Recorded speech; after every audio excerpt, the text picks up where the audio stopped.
Quand j'ai été hospitalisé, mes parents ont refusé de s'occuper de ma fille de 5 ans. L'enfant est un cauchemar, ont-ils dit, juste devant elle. Ensuite, ils sont partis pour une excursion de luxe en mer, avec les enfants de ma sœur. Plus tard, ma tante est entrée, et elle a dit quand mes parents l'ont vu, ils sont devenus livides. Si vous avez déjà vu des adultes faire cette chose, vous savez, prendre cet air inquiet parce qu'il y a des témoins, alors vous savez déjà comment cela commence. Un instant, ma fille Mila et moi suivions notre routine habituelle après l'école, les négociations pour le goûter, l'éternel débat pour savoir si une barre de céréales est un biscuit, ou elle, me racontant une histoire qui commençait par « alors il y avait un dragon mais aussi un professeur » et qui se terminait quelque part près de l'extinction de l'humanité. L'instant d'après, nous étions à l'hôpital. Je ne vais pas transformer cela en drame médical. Je ne suis pas intéressé par la description des machines, des bips, ou de quoi que ce soit d'autre. Le seul détail important, c'est celui-ci, j'étais coincé derrière un rideau, et Mila, elle, était coincée dans son rôle d'enfant de 5 ans. Elle se tenait assez près pour que ses petits doigts s'accrochent à ma manche sans tirer, sans secouer, juste en s'agrippant. Comme si, en lâchant prise, je pouvais m'évanouir.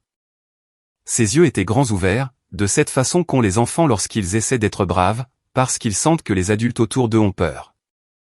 Une infirmière s'est penchée, et a parlé d'une voix douce, mais aussi très claire, d'un ton habitué. « Y a-t-il quelqu'un qui peut venir chercher votre fille ?» a-t-elle demandé. « Elle ne peut pas rester ici. » Je me souviens avoir regardé Mila, en pensant, bien sûr qu'elle ne peut pas rester ici. Cet endroit est un labyrinthe de coins tranchants, et de panique d'adultes. Je peux appeler mes parents, ai-je dit. J'entendais ma propre voix essayer de paraître normale, comme si c'était juste un inconvénient, et non quelque chose de terrifiant. Car, écoutez, mes parents vivent tout près. Ce sont le genre de personnes qui sont toujours occupées, mais aussi le genre de personnes qui adorent paraître serviables, en public. L'hôpital est comme une scène, avec des néons. Sûrement, ils viendraient. J'ai donné leur numéro à l'infirmière. Mila s'est serrée contre moi, et a chuchoté, on rentre bientôt à la maison. Bientôt, ai-je répondu. Parce que c'est ce que font les mamans. Nous disons bientôt comme s'il s'agissait d'une formule magique. L'infirmière est sortie, a passé l'appel, est revenue, et a dit, ils sont en route. Mila a expiré, comme si elle avait retenu son souffle, de tout son corps. Grand-mère vient, a-t-elle demandé. Oui, ai-je dit. Grand-mère et grand-père. Mila a hoché la tête si fort que sa queue de cheval a bondi. Ensuite, elle a grimpé sur la chaise à côté du lit, et a croisé les mains sur ses genoux, comme si un professeur invisible lui avait ordonné d'être sage. C'est ça, le truc avec Mila, ce n'est pas un cauchemar. Elle est sensible. Elle est intense. Elle ressent les choses avec tout son visage, mais elle fait tellement d'efforts.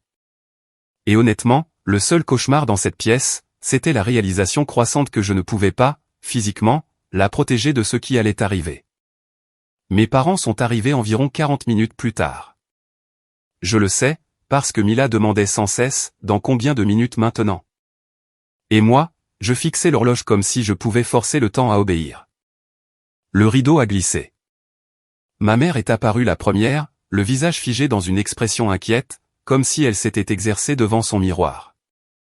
Mon père est entré juste derrière elle, inspectant la pièce, comme s'il cherchait des caméras. Mila s'est pratiquement jetée de sa chaise. Grand-mère, s'est-elle écriée, courant vers ma mère comme si elle était la solution à tout. Ma mère s'est penchée, a ouvert les bras, et a serré Mila très fort. C'était théâtral. Le genre de câlin qu'on donne quand on veut que le monde entier sache qu'on fait un câlin. Oh, ma chérie, a roucoulé ma mère. Puis, elle a regardé par-dessus Mila, vers moi. Tessa, que s'est-il passé? J'ai essayé de m'asseoir, et j'ai échoué. J'ai essayé de sourire, et j'ai échoué. J'ai essayé de garder une voix calme. J'ai besoin que vous preniez Mila, ai-je dit, juste pour ce soir. Je ne sais pas s'ils vont me garder.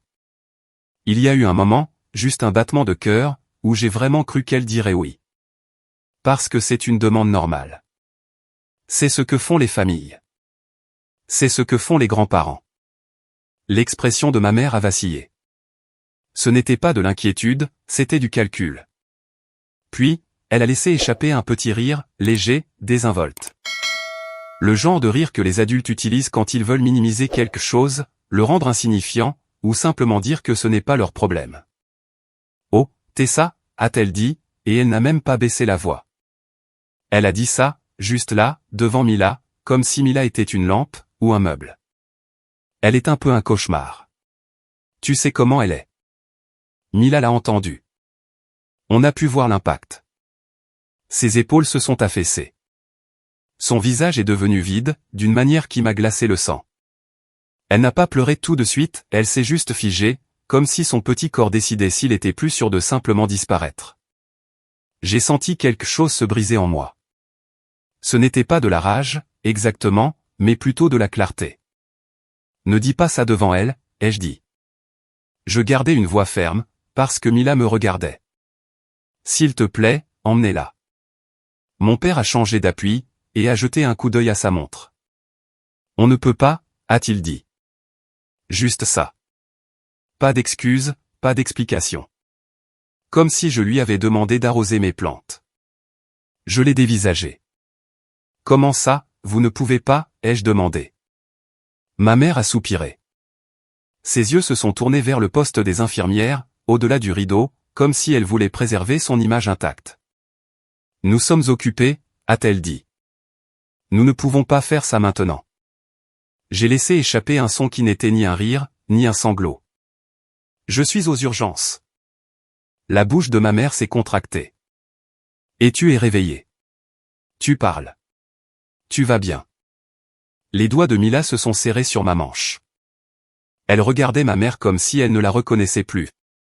J'ai dégluti, et j'ai réessayé. S'il vous plaît, elle a besoin de quelqu'un qu'elle connaît. Ma mère s'est penchée, et a embrassé mon front d'un geste rapide, superficiel, comme si elle tamponnait un document officiel. Sois sage pour maman, d'accord, m'a-t-elle dit, avec un sourire éclatant. Puis, elle s'est retournée, et elle est sortie. Mon père a suivi, sans Mila. Pendant une demi-seconde, je n'ai pas bougé, parce que mon cerveau refusait de croire ce que mes yeux voyaient. C'était comme regarder quelqu'un commettre un crime social au ralenti. Sûrement, quelqu'un allait les arrêter. Sûrement, une alarme allait retentir. Sûrement, l'univers allait se corriger. Mais l'univers n'a rien fait. Le rideau s'est refermé derrière eux. Mila a émis un petit son, étouffé, étranglé. Elle essayait de ravaler ses larmes parce qu'on venait de lui dire qu'elle était un cauchemar, et elle ne voulait pas le prouver. J'ai tendu le bras vers elle, mais une infirmière est entrée doucement, d'un ton ferme. Nous devons sortir votre fille de la zone de traitement, a-t-elle dit. Nous allons la garder en sécurité, mais elle ne peut pas rester ici. Mila m'a regardé avec des yeux larges, paniquée. Mila, je suis là, ai-je dit. Même si je n'étais pas sûr de pouvoir tenir cette promesse, j'ai lissé ses cheveux, et j'ai dit la seule chose qui me venait à l'esprit, tu n'as rien fait de mal. L'infirmière s'est accroupie à sa hauteur. Et, ma puce. Je vais t'emmener dans une salle familiale, où tu pourras t'asseoir et boire un peu d'eau. D'accord? Le regard de Mila faisait la navette entre l'infirmière et moi, suppliant. Elle s'est agrippée plus fort, puis l'infirmière a doucement décollé ses doigts de ma manche. J'ai regardé mon enfant se faire emmener dans un couloir, tout cela parce que mes parents refusaient de la prendre. C'est ça, la trahison. Ce n'est pas le départ était déjà atroce. Mais la trahison, c'était le fait que Mila m'ait regardé alors qu'on l'emmenait, et que moi, je ne pouvais pas la suivre. Les heures ont passé dans un flou d'attente, avec des adultes parlant d'une voix calme, qui ne me calmait pas du tout. Chaque fois que quelqu'un s'approchait, ma première question était la même, où est ma fille? Elle est en sécurité, me disait-il. Est-elle avec mes parents, demandais-je. Il y avait toujours ce silence, cette minuscule pause précautionneuse. Et dans cette pause, j'ai découvert une nouvelle forme de peur. Quand j'ai enfin récupéré mon téléphone, mes mains tremblaient si fort que j'ai failli le faire tomber. Je n'avais aucun message de ma mère. Pas de « comment ça va ?»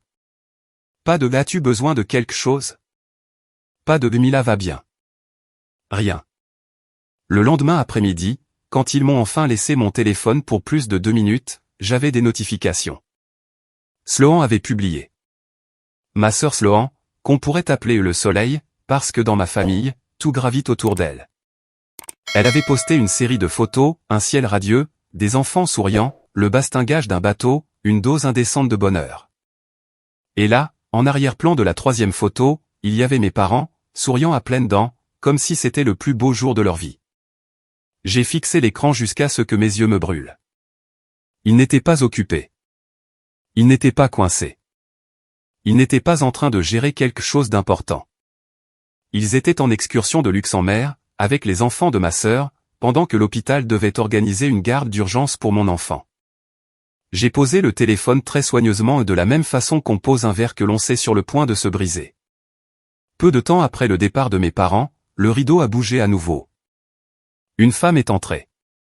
Elle ne ressemblait ni à une infirmière, ni au personnel de l'hôpital. Elle ressemblait à quelqu'un qui avait sa place dans ma vie. Sauf qu'elle n'y était plus, pas depuis longtemps. Tante Irene. Elle était plus âgée que ma mère. Sans enfant. Discrètement riche, d'une manière qui n'avait pas besoin de s'étaler. Quand j'étais petite, c'était elle qui se souvenait de mes goûters préférés, qui me demandait ce que je lisais, qui me traitait comme quelqu'un d'intéressant, et non d'utile. Puis, elle a disparu de ma vie, ou plus exactement, on l'en a écartée. J'ai cligné des yeux, ne sachant pas si j'hallucinais. Elle m'a juste regardé, et a dit, « Où est Mila ?» À ce moment-là, je ne savais pas comment elle nous avait trouvés, ni ce que sa présence allait déclencher. Si l'arrivée de tante Irene ressemblait à un coup de théâtre, c'est parce que ma famille a toujours été très douée pour l'art de la réalité sélective. Exemple, mon enfance. Un jour, j'ai ramené une copie avec un A+. Je l'ai glissé sur le comptoir de la cuisine, comme si je présentais une preuve au tribunal. Ma mère y a jeté un coup d'œil, et a dit, « Sympa ». Puis, elle a crié assez fort pour que les voisins l'entendent, « Sloan, viens ici ma chérie. Raconte à ta sœur ce qui s'est passé au déjeuner aujourd'hui. » Sloan est entré d'un pas décidé, comme si les lieux lui appartenaient, et a annoncé, « Madame Alperne a dit que mon dessin était tellement créatif. » Mes parents ont réagi comme s'ils venaient de découvrir un remède contre une maladie incurable. Je suis resté là, tenant mon A+, en pensant, d'accord, super. Je vais juste plastifier mes sentiments. C'était ça, la marque de fabrique de la famille. J'étais la capable, Sloan était la spéciale. Nous n'avions pas besoin de réunion de famille, nous avions un schéma. Quand nous avons eu des enfants, le schéma n'a pas disparu, il a simplement obtenu un budget. Lors d'un match de foot d'un des enfants de Sloan, mes parents sont arrivés avec des t-shirts assortis, comme s'ils étaient une attraction à thème. Mon père avait une chaise pliante. Ma mère avait des collations. Il y avait même une glacière. Une glacière. Quand c'était fini, ils ont pris 47 photos, en ont posté 3, et ont déclaré que c'était la plus belle journée de tous les temps. 2 semaines plus tard, Mila avait son petit spectacle à l'école maternelle. C'était 8 enfants tenant des masques en carton, et chuchotant dans un micro. J'ai envoyé leur par SMS à ma mère, en disant, « Ça compterait beaucoup si tu venais. » Elle a répondu, « Occupé, on remet ça à plus tard. Dis-lui qu'on est fier. Dis-lui. » Comme si la fierté était quelque chose qu'on pouvait envoyer par la poste. Mila a quand même demandé, « Est-ce que grand-mère et grand-père viennent ?» J'ai répondu, « Peut-être la prochaine fois », alors que je connaissais déjà la réponse. Puis, l'histoire de l'argent a commencé. Il y a 7 ans, ma mère m'a appelé un mardi, avec cette voix spécifique qu'elle utilise quand elle veut que votre système nerveux fasse tout le travail pour elle. « Mon dos me tue », a-t-elle dit. Pas « j'ai un peu mal », ou « j'en ai trop fait ». Plutôt « je suis l'héroïne tragique d'un roman victorien ». Puis, elle a ajouté la phrase qui vous fait vous sentir comme un monstre pour le simple fait de respirer, les médecins n'arrivent pas vraiment à comprendre ce qui se passe. La douleur plus le mystère, c'est le sandwich de culpabilité ultime. Elle ne m'a pas donné de détails médicaux, elle n'en avait pas besoin. Elle est passée directement à la partie où le monde est injuste, et où moi seul pouvais réparer les choses. Les traitements ne sont pas remboursés, a-t-elle dit, les bons, en tout cas. Nous essayons tout. Je travaille dans la finance. Je ne vis pas dans un appartement de luxe, mais je n'en étais pas non plus à choisir entre le loyer et les nouilles instantanées. J'avais de l'argent, c'était serré, mais faisable. Alors j'ai dit, d'accord, combien ? Ce soir-là, j'ai mis en place un virement mensuel, 1580 €. Ma mère adorait ce chiffre. Les chiffres précis, ça fait officiel. Les chiffres précis, ça donne l'impression que c'est basé sur autre chose que de simples impressions, ou de la manipulation. Le premier mois, elle a envoyé par SMS, reçu. Pas de merci, pas de tu me sauves la vie. Juste reçu, comme si je lui avais envoyé un colis. Puis, c'est devenu une routine. Et une fois que quelque chose devient une routine, les gens arrêtent de se demander si cela devrait exister jusqu'à ce que ça s'arrête. Les extras ont commencé environ 3 mois plus tard. Ils arrivaient toujours comme une interrogation surprise. On a besoin d'un dépôt aujourd'hui. Son dos est à nouveau bloqué. Ce nouvel endroit pourrait enfin aider. Toujours urgent. Toujours présenté comme si tout délai égalait une souffrance atroce. Toujours des sommes assez petites pour qu'il semble mesquin de résister. 750 €, pas 10 000. Pas de quoi vendre votre voiture. Juste assez pour que vous pensiez, bon, je peux le faire. C'est ma mère. Et chaque fois que j'hésitais, ma mère trouvait le moyen de rendre mon hésitation cruelle. Tu ne veux pas que j'aie mal, n'est-ce pas? C'est une question insensée, parce que, évidemment, personne ne veut ça. Mais d'un autre côté, je ne voulais pas que ma fille grandisse en pensant que l'amour se résume à des virements d'urgence. Chez moi, je vivais comme quelqu'un qui allait bien sur le papier, mais qui faisait des calculs mentaux dans la vraie vie. Je pouvais rester chez Target, tenant 2 paquets de chaussettes identiques, calculant lequel était le moins cher à l'unité, comme si je gérais le budget d'une petite nation.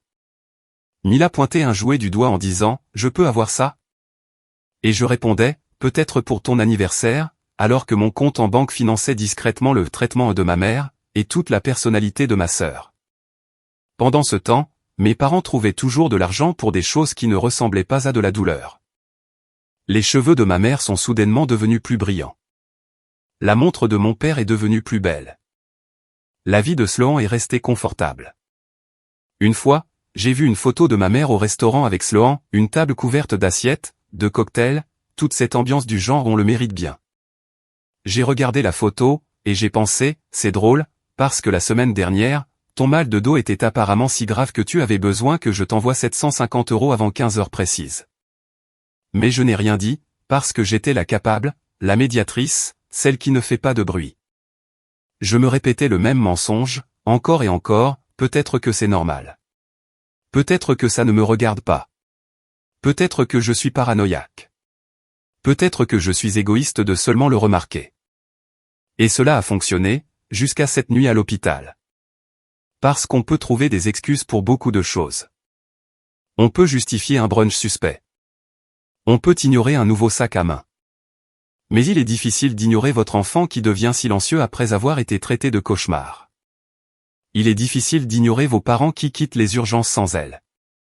Et il est impossible d'ignorer le fait que des inconnus ont dû protéger votre fille de 5 ans, parce que votre propre famille refusait de le faire.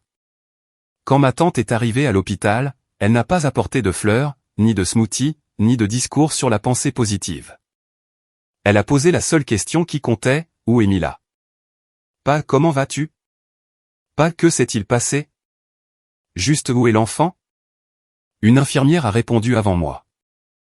Elle est dans la salle familiale. Elle est en sécurité. Les yeux de ma tante se sont plissés. En sécurité?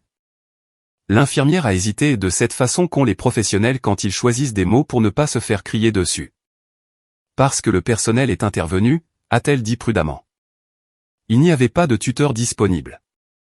Ma poitrine s'est serrée. Et ses grands-parents, a demandé ma tante. Le silence de l'infirmière fut la réponse. Ils sont venus plus tôt, a-t-elle dit. Ils sont partis. Ma tante a hoché la tête une fois, comme si elle venait de classer cela dans la catégorie et exactement ce que je soupçonnais.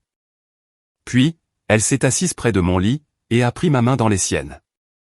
Sa prise était ferme, et chaleureuse à l'opposé des baisers rapides sur le front de ma mère, ce qui ressemble à un coup de tampon. Je suis inscrite comme contact d'urgence, a-t-elle dit. C'est pour ça qu'ils m'ont appelé. J'ai cligné des yeux. Je ne me souviens pas. Tu m'as inscrite il y a des années, a-t-elle dit doucement. Probablement un formulaire scolaire. Tu savais qui viendrait. Cette phrase aurait dû être réconfortante. Elle l'était. Mais c'était aussi humiliant d'une manière que je ne peux expliquer sans paraître dramatique. Comme si je m'étais discrètement préparé à ce genre de trahison, sans oser me l'avouer. Avant que je ne puisse parler, le rideau a bougé à nouveau. Mes parents sont entrés.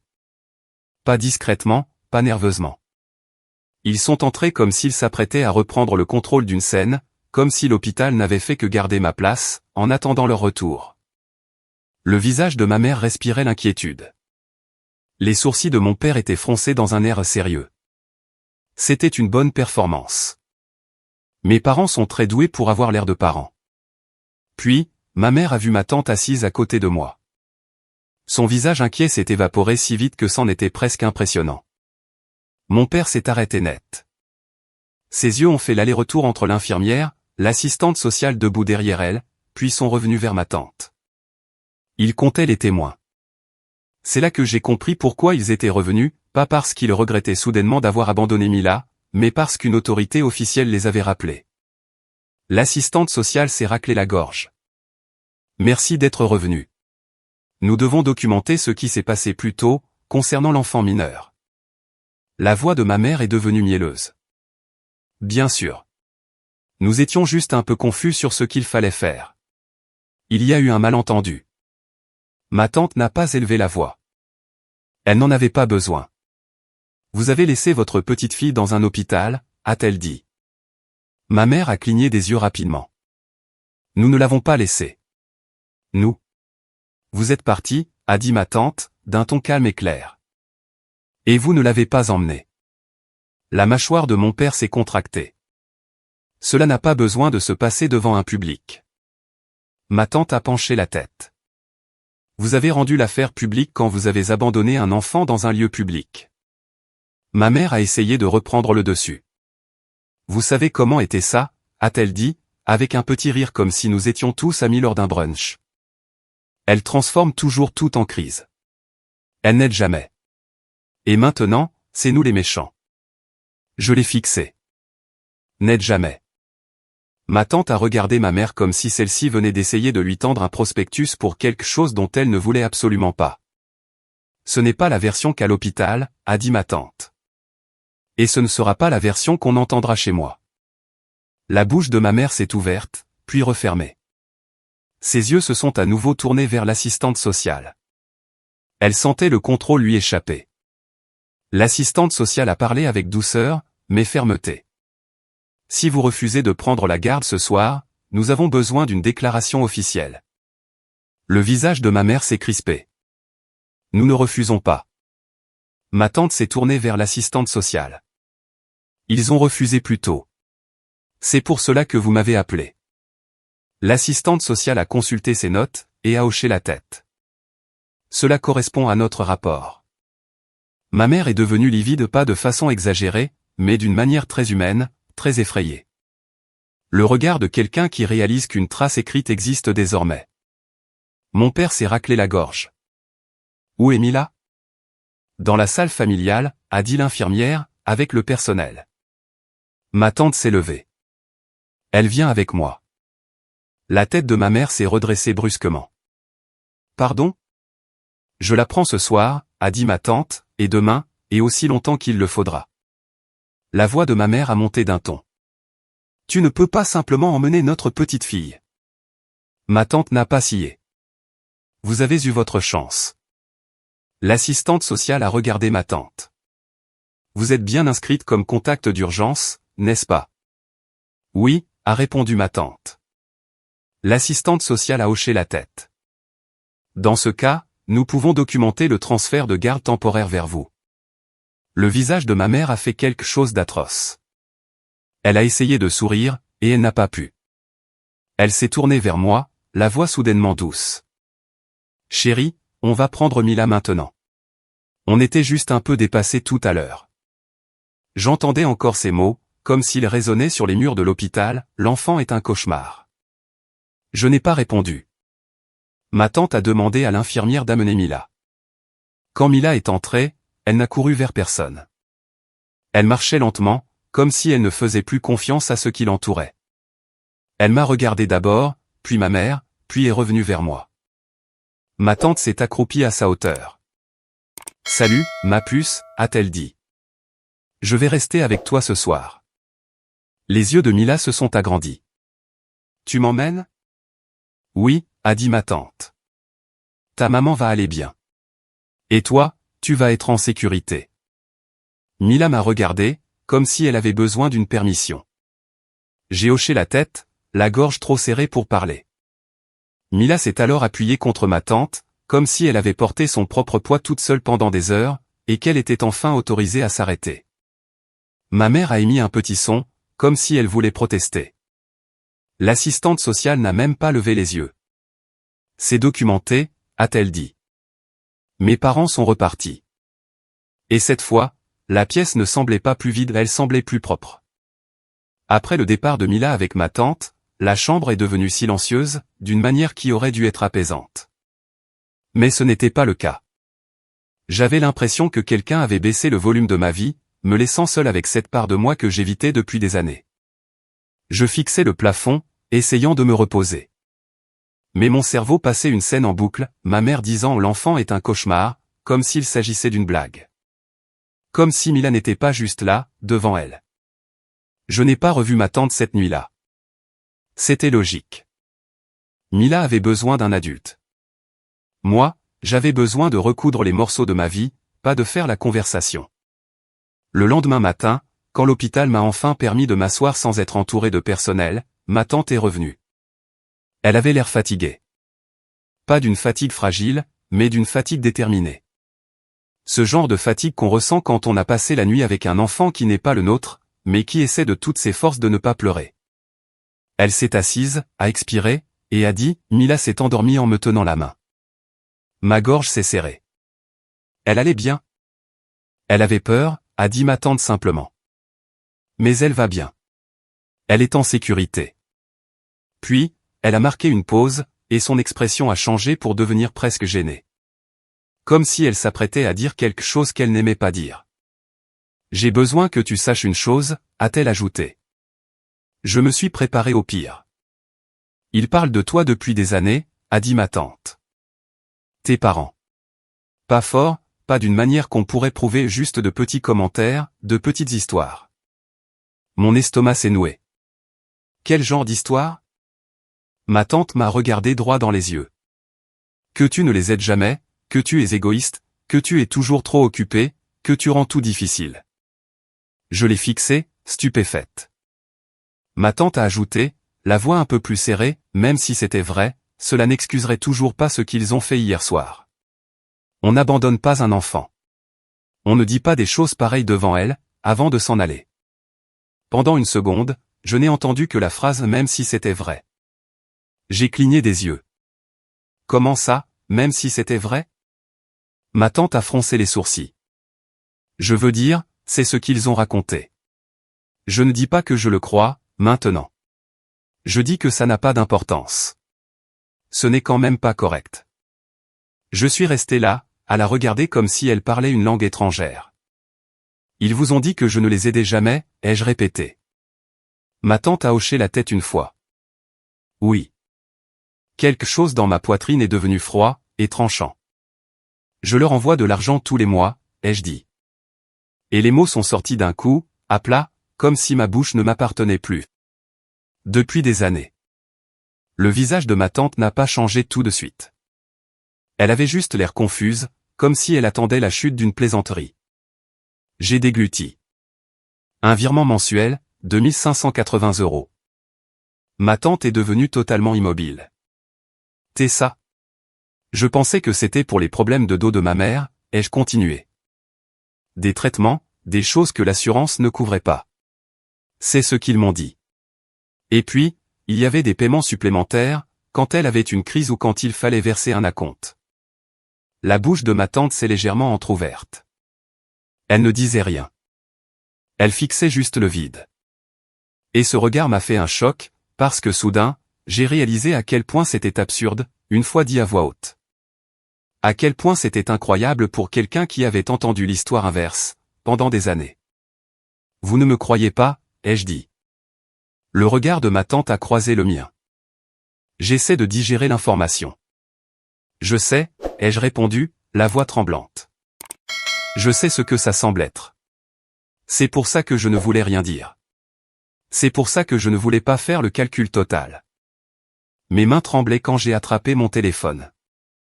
Pas parce qu'elle exigeait des preuves, mais parce que j'avais besoin qu'elle le voie de ses propres yeux.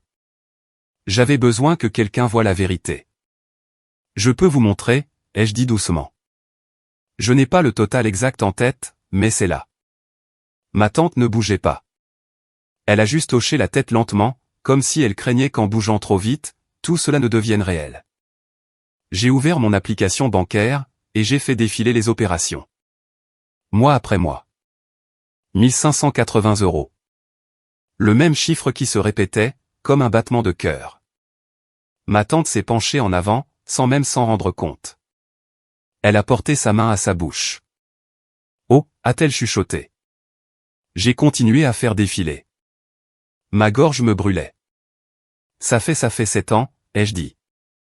Et les paiements supplémentaires sont là aussi.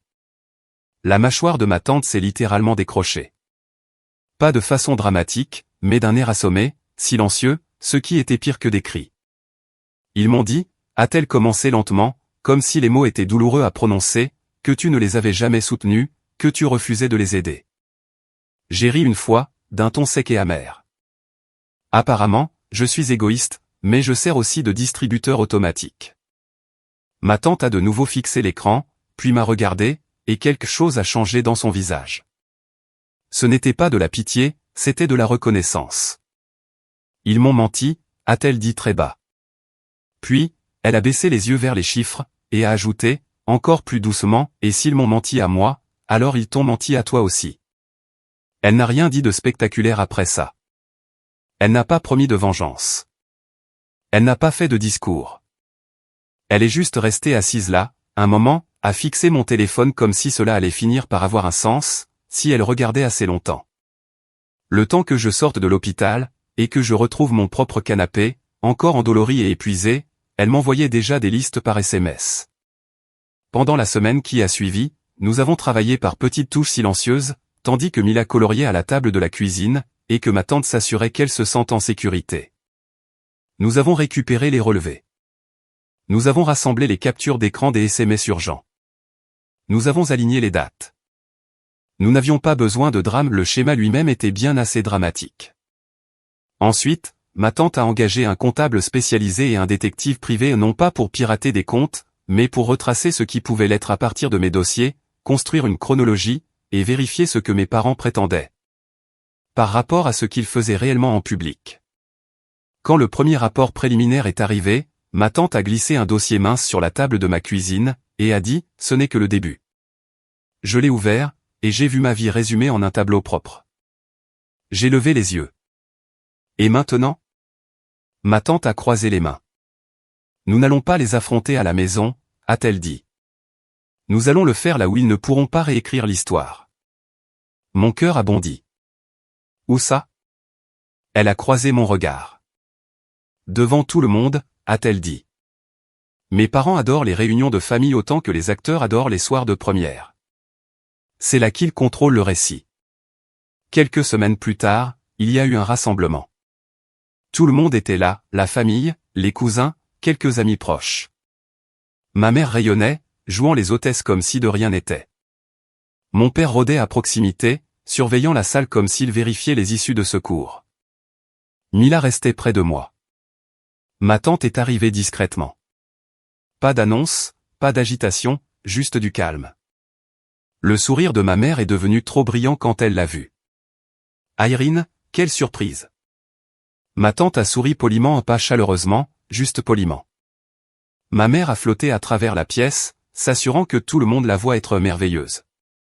Puis, inévitablement, elle a essayé de relancer le scénario où moi, je suis le problème.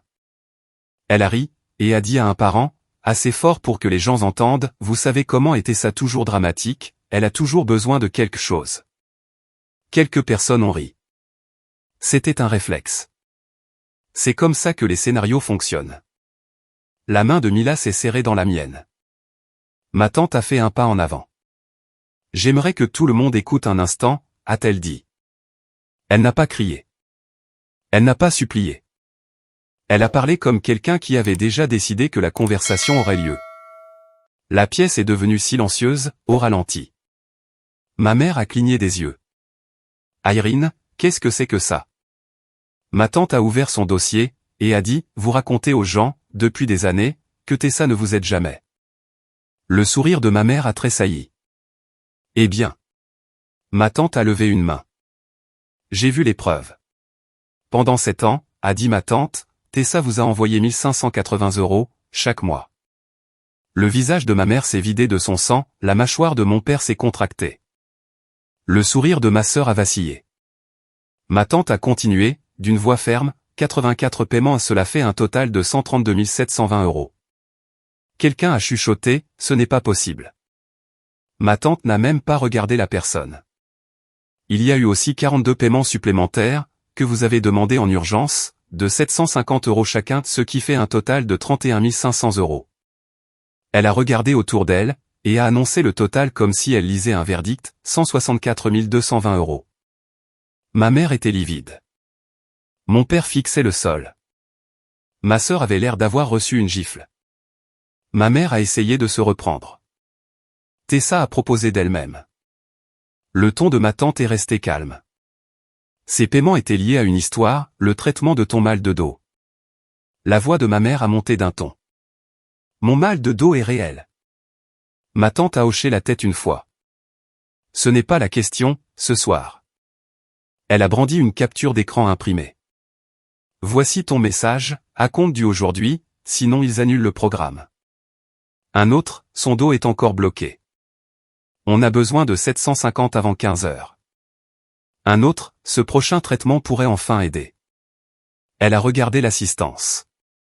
Ce n'est pas un soutien occasionnel. C'est de la pression. Ma sœur s'est avancée, d'un ton sec. Ça ne te regarde pas. Ma tante s'est tournée lentement vers elle. C'est devenu mon affaire à la seconde où un enfant a été abandonné. La pièce s'est figée. Puis, ma tante a prononcé la phrase qui est tombée comme une assiette brisée sur le sol, ils sont venus à l'hôpital, a-t-elle dit, en regardant directement ma mère et mon père. Ils ont refusé de prendre Mila. Et ma sœur a dit, devant cette petite fille, l'enfant est un cauchemar. Le souffle de ma mère s'est coupé. Le visage de mon père s'est crispé de honte. Les yeux de ma sœur ont lancé des éclairs. Ma tante a continué, toujours d'une voix égale. Ils sont partis. Le personnel de l'hôpital a dû organiser une garde d'urgence, parce qu'aucun tuteur ne voulait d'elle. Mila s'est serrée contre moi. Je n'ai pas bougé. Je n'avais pas besoin de le faire, ma tante disait tout ce qui devait être dit. Et pendant que Mila était protégée par des inconnus, a ajouté ma tante, ces deux-là souriaient sur des photos, lors d'une excursion de luxe en mer, avec leurs autres petits-enfants. Ma mère a murmuré, nous étions occupés. Le regard de ma tante s'est durci. Vous étiez sur un bateau. Silence. Ce genre de silence qui fait bourdonner les oreilles. Ma tante a refermé le dossier doucement. Puis, elle a dit, je mets à jour mes dispositions testamentaires, avec effet immédiat. Ma mère a émis un petit son, comme si son corps essayait de protester avant même que son cerveau ne trouve les mots. Le visage de mon père s'est crispé de peur. Ma sœur est devenue immobile. La voix de ma tante est restée calme. L'avenir de Mila sera protégé. Tessa ne sera plus jamais utilisée comme une source financière. Ma mère a enfin trouvé ses mots. Tu ne peux pas. Ma tante l'a coupé, poli comme une porte qui se ferme. Je le peux. Elle a regardé l'assistance, tout autour de la pièce. Les gens qui exploitent leur famille n'héritent pas de moi. Les gens qui abandonnent des enfants ne sont pas récompensés pour cela. Et c'était tout. Pas de discours après ça, pas de cris désordonnés, pas de place pour réécrire l'histoire. Le récit avait changé, devant témoins. 1 an plus tard, les choses étaient plus calmes. Pas guéries par magie, pas parfaites, juste plus calmes, de la façon dont la vie devient quand on arrête de nourrir le chaos. Et je ne me suis pas contenté de couper les ponts. J'ai décidé de les poursuivre en justice. Pas parce que je voulais une vengeance spectaculaire, mais parce qu'une fois que j'avais vu le schéma, je ne pouvais plus l'ignorer. L'argent que j'envoyais pour le traitement du mal de dos ne correspondait à aucune réalité médicale. Il correspondait à des voyages de luxe, à des sorties coûteuses avec les enfants de ma sœur, et au genre de cadeaux que l'on achète quand c'est quelqu'un d'autre qui paie. Ma tante m'a recommandé un avocat qui ne se laissait pas distraire par les larmes, ou par l'indignation offensée. Le genre d'avocat qui aime les calendriers, les captures d'écran et les chiffres. Nous n'avons pas essayé de prouver que chaque paiement avait été détourné. C'était impossible. 7 ans, c'est long, et le mot traitement est bien pratique quand on veut rester vague. Mais nous en avons prouvé suffisamment, assez de messages liés à des acomptes et à des rendez-vous urgents, assez de dates qui correspondaient à des dépenses de loisirs et non à des soins, assez d'incohérences pour que l'histoire que mes parents me vendaient cesse de ressembler à de la malchance. Et commence à ressembler à un système. Alors nous avons insisté, et nous avons gagné suffisamment pour que cela compte. J'ai récupéré 68 000 euros. 40 000 sont arrivés sous forme de sommes forfaitaires. Le reste est arrivé lentement, 700 euros par mois pendant 40 mois. Chaque dépôt était comme la preuve que je n'étais pas folle d'avoir fait confiance à mes propres yeux. Après l'audience, nous avons coupé tout contact, sauf par l'intermédiaire de l'avocat. Pas pour punir, mais pour protéger pour Mila, pour moi. Et puis, quelque chose d'inattendu s'est produit, la vie a rempli l'espace qu'ils avaient laissé. Ma tante est devenue une présence constante, des visites le dimanche, des dîners tranquilles, quelqu'un qui posait des questions à Mila et écoutait vraiment ses réponses. Quelqu'un qui ne lui a jamais donné l'impression qu'elle devait se faire toute petite pour être aimée. Elle a aussi créé des fonds de placement, simples et solides. Le genre de planification qui dit, tu es en sécurité, et tu n'es pas seul. Parfois, tard le soir, je pense encore à jusqu'où c'est allé, et à combien de temps j'ai laissé faire. Et je me demande si j'ai bien fait, ou si j'ai été trop loin. Qu'en pensez-vous ? Ai-je fait la bonne chose, ou suis-je allé trop loin ? Dites-le moi dans les commentaires, et abonnez-vous pour plus d'histoires.